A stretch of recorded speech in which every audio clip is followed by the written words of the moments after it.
In this SwiftUI tutorial, we're going to remake Project 5 from Hacking with Swift. This is a fairly simple word game, but along the way, you'll get more practice with lists, with alerts, with text fields and bindings, plus more, including this time how to work with Vue lifecycle events like onAppear. Anyway, we've got lots to get through, let's go straight to Xcode. In Xcode, go ahead and choose Create a New Xcode project. Choose iOS, Single View App, then press Next. Call this thing Word Scramble. And as with all these SwiftUI tutorials, please make sure the Use SwiftUI checkbox is checked. Otherwise, this whole tutorial will make no sense whatsoever. Now press Next and create on your desktop. The first thing we want to do is drag in a file I made earlier called start.txt. And this brings up, in quick view, you can see there's a load of 8-letter words here that are great to start our game with, like abrasion or abounded or ablating or whatever. Lots and lots of words in here that are all 8 letters with which we'll use to start our game. So I'm going to drag those words into my project navigator and add it to my project. Then bring Xcode back up to full size again.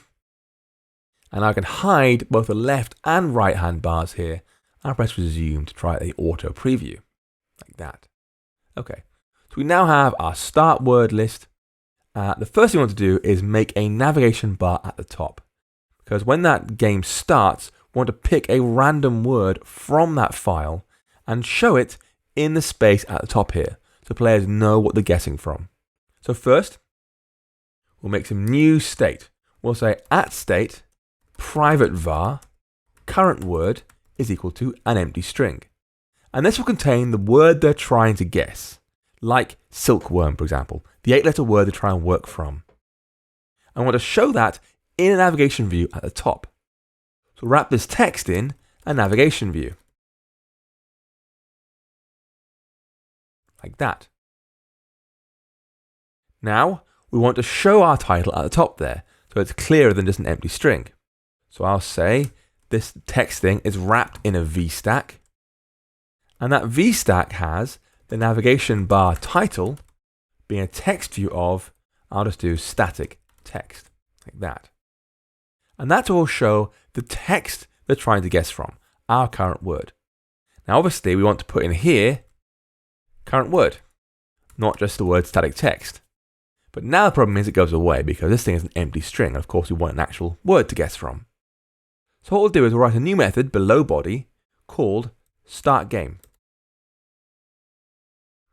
And this will be called when the game starts, and its job is to load start.txt from our app bundle into a string, break it up by new lines, so it's one word per line, and then pick a random word from the resulting array.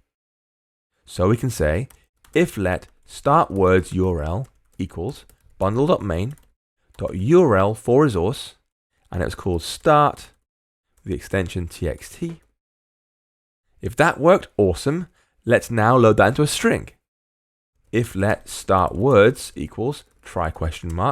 String using the content of start words URL. And if that worked, now you can make a new array by breaking up the start words string by line breaks. We can say let all words equals start words dot components separated by a line break. So we now have an array of strings where every element in there is one random 8-letter word to choose from. So what we're going to do is we're going to modify current word to be equal to a random item from all words. We can say all words dot random element. If that fails, which of course it never should do, we'll default to silkworm, a known safe 8-letter word. And then we will leave the method. We'll call return. Because if we're down here, after the two if-lets are finished, it means we couldn't find start.txt in our bundle, or we couldn't load it from our bundle, both of which are serious disasters. So I'll write a fatal error in here saying, could not load start.txt from bundle. Okay, so this is our start game method done. That will load the start.txt file and choose a random word from there. What we want to do now is say, when our content view has been shown, call start game, because that will fill current word with a string to choose from, which in turn will update our navigation bar title. And that's done with another modifier called .onAppear. What to do when this view is shown. In our case, that's simple enough. We'll just call self.startGame. And now when I press resume, hopefully we should see a random title in there. In this case, it looks like the preview is not going to play ball. I'll press Command R and try in the simulator the old-fashioned way, and let's see if that's going to work any better. Come on, SwiftUI, you can do it. Okay, there's our random 8-letter word. I have no idea what that word even means, or how to try and get any other things out of there. Maybe goes, perhaps. Anyway, that's a particularly hard 8-letter word. Let's try again and try for a slightly easier one. Theatres. Fine, that's significantly easier. So you can see we have, eat, heat, seat, and so forth from that list. Anyway, so that's step 1 done. We've loaded start.txt into our game, ready to go. The next step is to design our user interface. We want to fill this VStack here with a text field bound to a local string and a list of all the words they've used so far. So they'll see in a table of things they've used, so they can see how many they've got so far. So first we'll make some new state. We'll do up here, below the current word, @state, private var, used words equals a string array. And again, this is the array of words they've used already, like heat or seat and so forth. Then we'll have another state, private var, which is the new word, a string equal to an empty string. This is the word they're typing right now into a text field. And with that, we can make our UI. So I'll replace this sort of static text label here with first a text field bound to new word. Now, text fields, this will enable it to be bound to the new word property locally, which is fine. As we type, it will change that property. But it accepts a second parameter. We can do an open brace here as a trailing closure to provide an onCommit method. What code to run when they press return on their keyboard. And this is helpful because right now, SwiftUI has no nice way of dismissing the keyboard when the user hits return on their text field. So we can actually work around that by using the onCommit closure to say UI application .shared.keyWindow .end editing with force being set to true. And that will force the keyboard to go away when they press return. Hopefully SwiftUI will have a nicer way at some point. In the meantime, that's good enough. By default, text fields in SwiftUI have no styling around them, which doesn't look particularly good. It's much nicer to say this thing has the text field style of .rounded border, the more sort of standard iOS style thing. And as well add .padding. There's got a little bit of spacing around it as well. I press resume and see how that looks.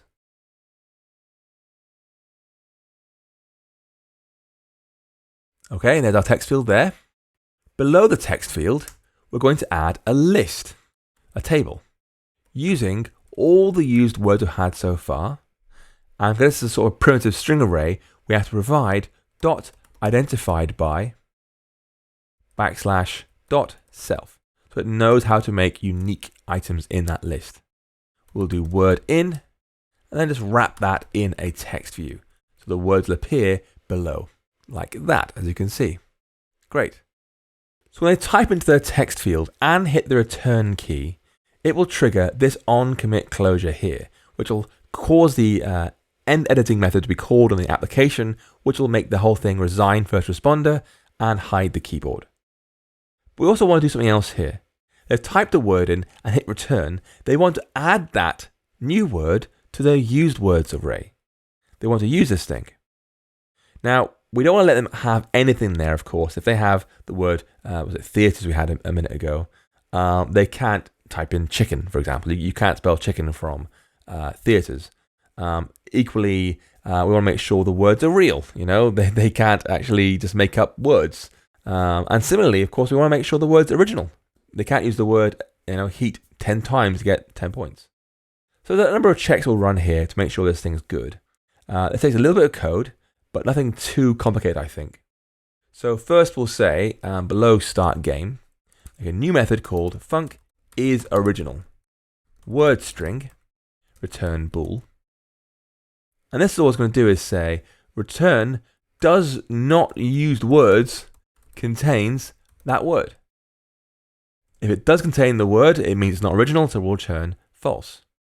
So we want the word to be original. Next, we want to check whether the word's possible. Can you spell this word from the parent word? So is chickens allowed for the word theatre? No.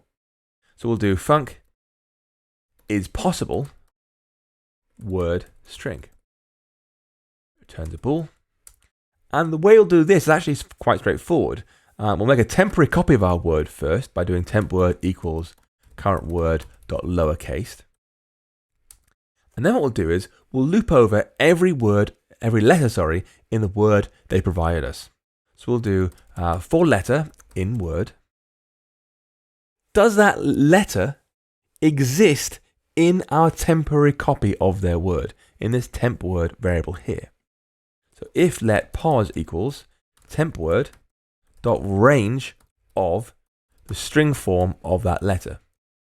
So if we found that letter inside our temporary word, which is the current word they're guessing, what we'll do is we'll remove that from a temporary word. We'll do remove at pos dot lower bound. So if it finds a C from there where it's typed, if it finds that in the current word, it'll remove it from the temporary word. So it can't be used again, because each letter can only be used once. If it wasn't found in there, we couldn't find the letter in there because it wasn't there ever, or it was there and been removed already, we'll return false straight away. This cannot be spelt from that thing. And if we're here, at the end of our loop, we've gone through and removed their letters from our temporary word fully, we'll do return true, because it means the word can be spelled from the parent word. So that is original and is possible. Next, we're going to add is real. Is this a real word? Func is real word string returns bool. Now, of course, when you're looking for a real word like this, we could just have a massive dictionary of our own words, like a Scrabble dictionary of all valid words. But that's not ideal because it's a lot of data, not very efficient, and it's not very flexible. Helpfully, iOS does come with a built-in dictionary, which we can access through the UIKit class UI text checker. We can give it any kind of word and say, are there any misspelled words in this string? And if there are, it means it's a bad word. Otherwise, it's a good word. The downside is, sadly, UI text checker is a pretty old API. So you have to use some fairly grim API calls to make it work. Not a lot of code, but it's not pleasant. Anyway, let's start. Let checker equals a UI text checker. Then let range equals an NS range with the location being 0 and the length being our words UTF-16 count. And this is required because we're going to a very old Objective-C API, which has not got the same way of counting characters as Swift has. So we're going to do it the old-fashioned way, using the UTF-16 version of our string. So as I said, this will get the length of our string in UTF-16. Now we can say, find the misspelled range using checker.range of misspelled word in a string, which will be our word. For the range, we'll pass in our range. Start at character 0. Don't bother wrapping. And use the English language. And when that comes back, it'll tell us where the misspelling was in that string.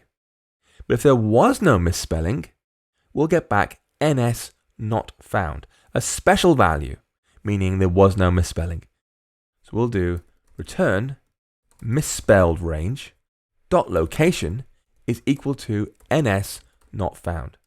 Because it means if there was no misspelling, if it was no error found, great. This is a real word. We're good to use it in our game.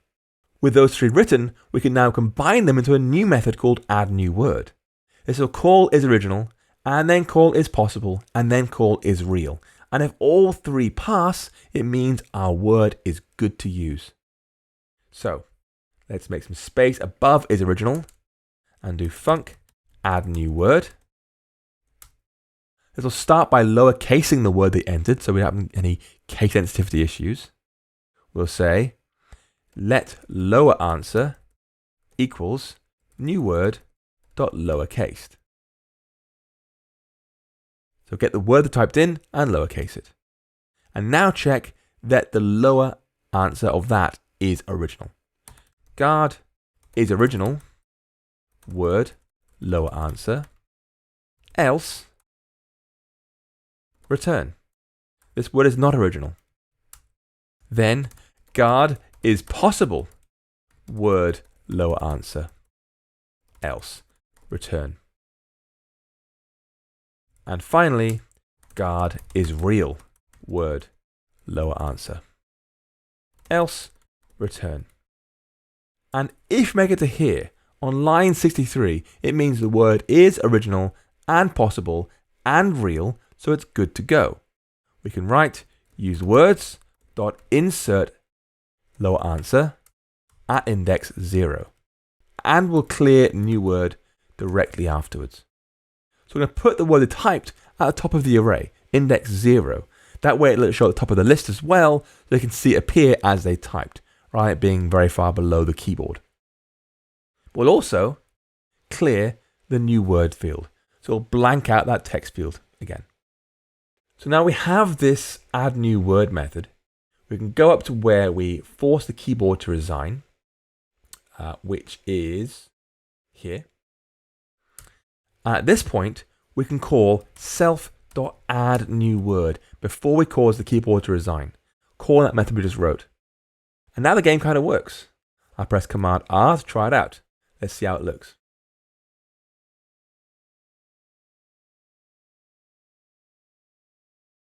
So our source word is Warpaint. I'm going to write a word in here, which is W-A-N-T, want. I press return. Boom, in it slides. I'll try and add a new word, which is W-W-W-W-E-R. I return, nothing happens. It's not a good word. So we're getting slowly and slowly better. Similarly, if I try want again, it's a duplicate, W-A-N-T.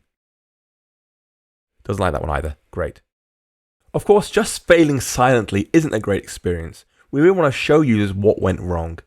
So we're going to add a new method into our code here, which will be called func word error.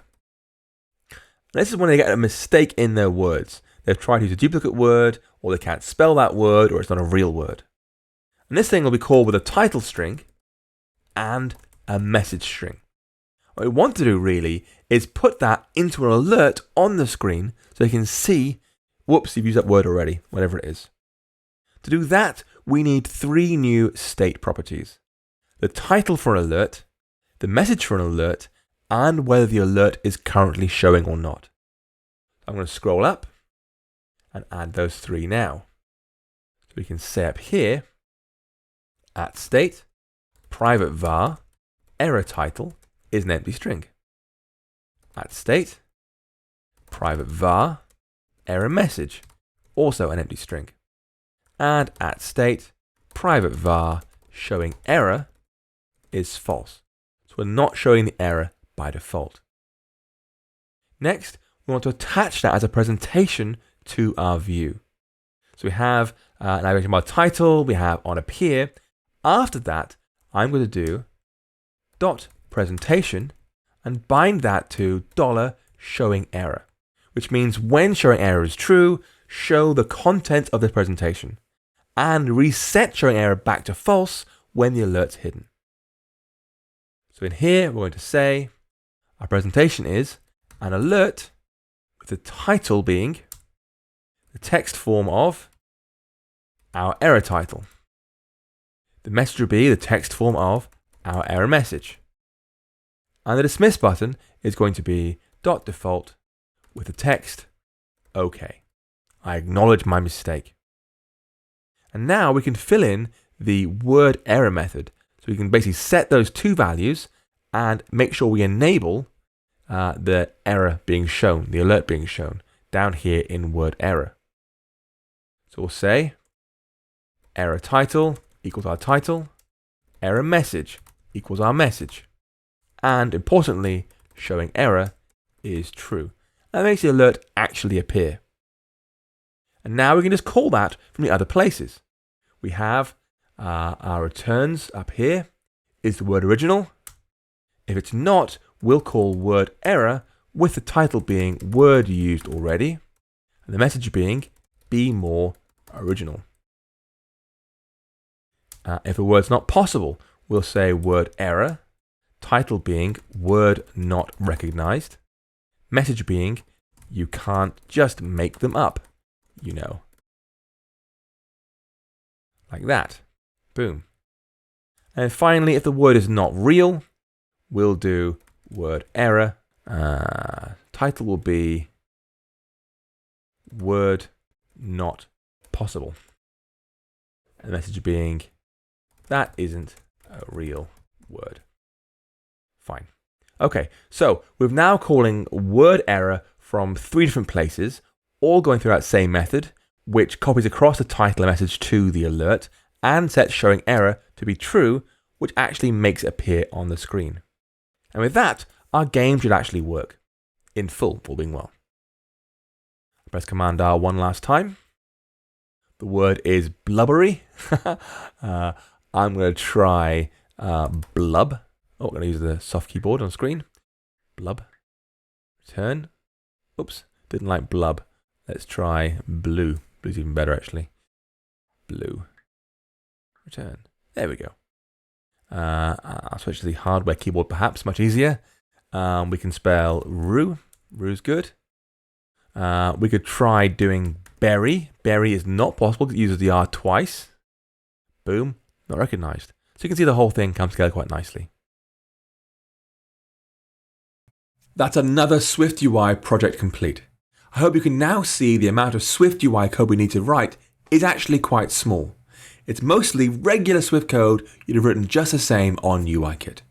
Anyway, I hope you enjoyed this video. If you did, please hit the like button and don't forget to subscribe to my channel. I make lots more videos like this one to help you improve your skills as a Swift developer.